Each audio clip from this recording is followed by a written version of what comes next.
ஆட்சி அமைக்க 118 இடங்கள் தேவைப்படும் நிலையில் தவேகாவின் அடுத்த கட்ட முடிவு என்ன என்பது குறித்து தகவல் வெளியாகியுள்ளது.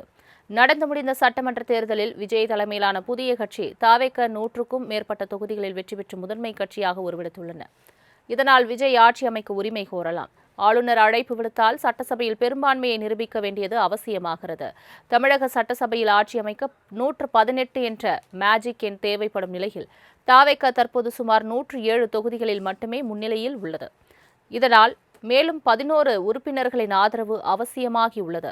இந்த சூழலில் எந்த கட்சிகளிடம் தவேக ஆதரவை கோரப்போகிறது என்பது அரசியல் வட்டாரங்களில் முக்கிய கேள்வியாக எழுந்துள்ளது.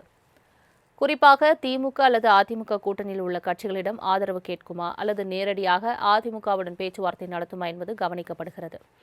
இதற்கிடையே தவேக வெற்றிற்கு வாழ்த்து தெரிவிக்கும் வகையில் ராகுல் காந்தி விஜயை தொலைபேசியில் தொடர்பு கொண்டதாக ஜெய்ராம் ரமேஷ் தெரிவித்துள்ளார். இதன் மூலம் காங்கிரஸ் கட்சி தவேகாவுக்கு ஆதரவு அளிக்கும் வாய்ப்பு அதிகரித்துள்ளதாகவே கூறப்படுகிறது. தற்போதைய நிலவரப்படி திமுக கூட்டணியில் காங்கிரஸ் 5 இடங்கள், தேமுதிக 1, விசிக 2, மதிமுக 2 இடங்களில் முன்னிலையில் உள்ளன. திமுக மட்டும் தனியாக 55 இடங்களில் முன்னிலை பெற்றுள்ளது. அதிமுக கூட்டணியில் பாஜக 1, பாமக 5, அமமுக 1 இடங்களில் முன்னிலையில் உள்ளன. இந்த கட்சிகளில் சிலர் ஆதரவு அளித்தாலே தவேகாவுக்கு தேவையான பெரும்பான்மையை எட்ட முடியும். இதற்கான பேச்சுவார்த்தைகளில் தவேக மூத்த நிர்வாகிகள் தீவிரமாக ஈடுபடலாம் என்று எதிர்பார்க்கப்படுகிறது. இந்த கணக்கு ஒருபுறம் இருக்க, மற்றொருபுறம் தமிழக பொறுப்பாளுநர் RV அர்லேகர் இன்று சென்னை கிண்டியில் உள்ள மக்கள் மாளிகைக்கு வருகை தருகிறார். தமிழகத்தில் ஆட்சி அமைக்க தவேகாவுக்கு 2 வாய்ப்புகளை அவர் வழங்குவார். ஒன்று, தவேக தலைவர் விஜயை அழைத்து சட்டசபையில் பெரும்பான்மையை நிரூபிக்க கூறுவார்.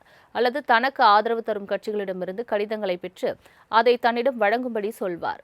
118 இடங்களுக்கு மேல் ஆதரவு கிடைத்தால் தவேகாவுக்கு ஆட்சி அமைக்கும் உரிமையை ஆளுநர் வழங்குவார். அவ்வாறு ஆதரவு கிடைக்காமல் போனால் தவேகாவுக்கு ஆட்சி அமைக்கும் உரிமை கிடைக்காமல் போகும். அதுபோன்ற நிலைமை ஏற்பட்டால் இரண்டாவதாக அதிக இடங்களை பெற்றுள்ள திமுகவை ஆட்சி அமைக்க ஆளுநர் கோருவார். அவர்களாலும் ஆட்சி அமைக்க முடியாமல் போனால் அடுத்த 6 மாதங்கள் தமிழகத்தில் ஆளுநர் ஆட்சி நடைபெறும். அதன் பின்னர் சட்டசபை தேர்தல் 234 தொகுதிகளுக்கு மீண்டும் நடைபெறும் என தகவல் வெளியாகியுள்ளது.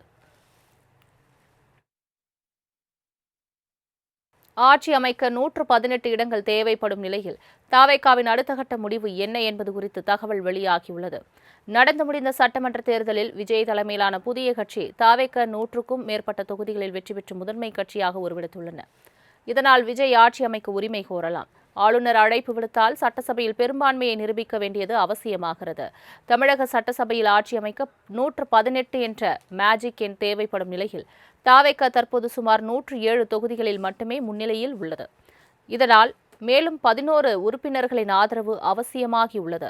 இந்த சூழலில் எந்த கட்சிகளிடம் தவேக ஆதரவை கோரப்போகிறது என்பது அரசியல் வட்டாரங்களில் முக்கிய கேள்வியாக எழுந்துள்ளது. குறிப்பாக திமுக அல்லது அதிமுக கூட்டணியில் உள்ள கட்சிகளிடம் ஆதரவு கேட்குமா அல்லது நேரடியாக அதிமுகவுடன் பேச்சுவார்த்தை நடத்துமா என்பது கவனிக்கப்படுகிறது. இதற்கிடையே தவேக வெற்றிற்கு வாழ்த்து தெரிவிக்கும் வகையில் ராகுல் காந்தி விஜயை தொலைபேசியில் தொடர்பு கொண்டதாக ஜெய்ராம் ரமேஷ் தெரிவித்துள்ளார். இதன் மூலம் காங்கிரஸ் கட்சி தவேகாவுக்கு ஆதரவு அளிக்கும் வாய்ப்பு அதிகரித்துள்ளதாகவே கூறப்படுகிறது. தற்போதைய நிலவரப்படி திமுக கூட்டணியில் காங்கிரஸ் 5 இடங்கள், தேமுதிக 1, விசிக 2, மதிமுக 2 இடங்களில் முன்னிலையில் உள்ளன. திமுக மட்டும் தனியாக 55 இடங்களில் முன்னிலை பெற்றுள்ளது. அதிமுக கூட்டணியில் பாஜக 1, பாமக 5, அமமுக 1 இடங்களில் முன்னிலையில் உள்ளன. இந்த கட்சிகளில் சிலர் ஆதரவு அளித்தாலே தவேகாவுக்கு தேவையான பெரும்பான்மையை எட்ட முடியும். இதற்கான பேச்சுவார்த்தைகளில் தவேக மூத்த நிர்வாகிகள் தீவிரமாக ஈடுபடலாம் என்று எதிர்பார்க்கப்படுகிறது. இந்த கணக்கு ஒருபுறம் இருக்க, மற்றொருபுறம் தமிழக பொறுப்பாளுநர் RV அர்லேகர் இன்று சென்னை கிண்டியில் உள்ள மக்கள் மாளிகைக்கு வருகை தருகிறார். தமிழகத்தில் ஆட்சி அமைக்க தவேகாவுக்கு 2 வாய்ப்புகளை அவர் வழங்குவார். ஒன்று, தவேக தலைவர் விஜயை அழைத்து சட்டசபையில் பெரும்பான்மையை நிரூபிக்க கூறுவார். அல்லது தனக்கு ஆதரவு தரும் கட்சிகளிடமிருந்து கடிதங்களை பெற்று அதை தன்னிடம் வழங்கும்படி சொல்வார். 118 இடங்களுக்கு மேல் ஆதரவு கிடைத்தால் தவேகாவுக்கு ஆட்சி அமைக்கும் உரிமையை ஆளுநர் வழங்குவார். அவ்வாறு ஆதரவு கிடைக்காமல் போனால் தவேகாவுக்கு ஆட்சி அமைக்கும் உரிமை கிடைக்காமல் போகும். அதுபோன்ற நிலைமை ஏற்பட்டால் இரண்டாவதாக அதிக இடங்களை பெற்றுள்ள திமுகவை ஆட்சி அமைக்க ஆளுநர் கோருவார். அவர்களாலும் ஆட்சி அமைக்க முடியாமல் போனால் அடுத்த 6 மாதங்கள் தமிழகத்தில் ஆளுநர் ஆட்சி நடைபெறும். அதன் பின்னர் சட்டசபை தேர்தல் 234 தொகுதிகளுக்கு மீண்டும் நடைபெறும் என தகவல் வெளியாகியுள்ளது.